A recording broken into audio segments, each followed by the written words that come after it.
الإنسانية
شابات جميلات،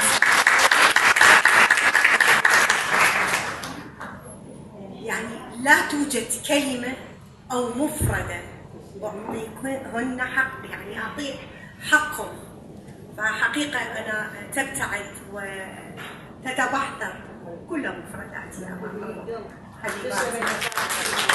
شكرا لنادي العلوية الذي احتضن هذه المناسبة الإنسانية.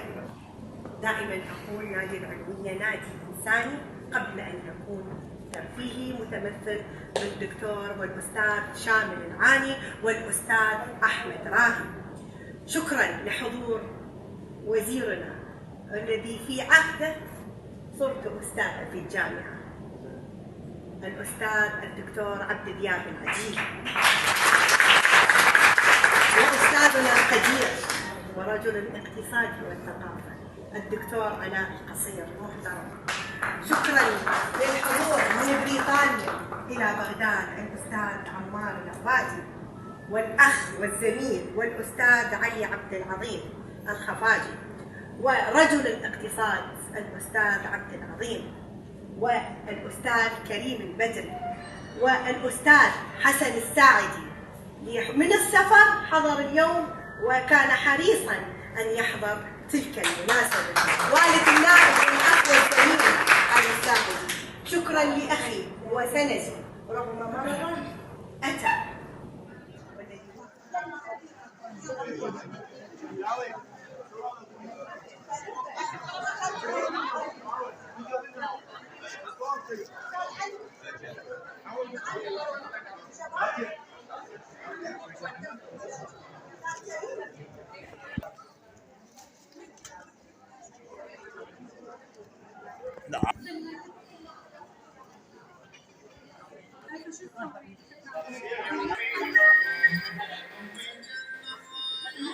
دكتور عبد الدياب يا الله.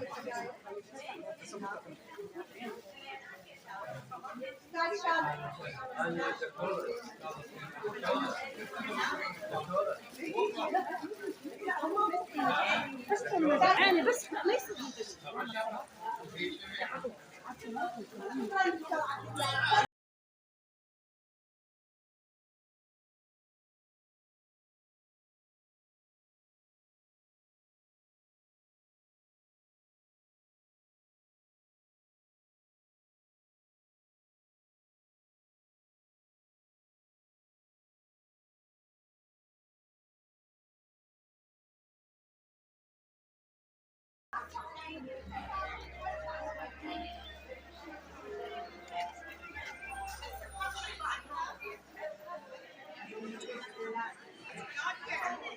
تحية لها دكتور عبد الدياب، اسمع قصيدتها.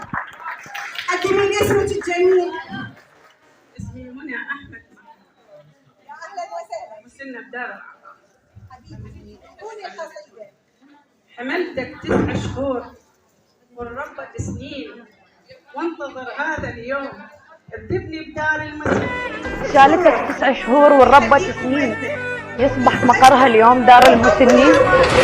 يعطيكم الصحة، وأرجع وأشكر كل من ساهمت من عضوات المجلس والتمكين بهذا اليوم، وأصرت مثل السلامة على أن يكون بهذا اليوم.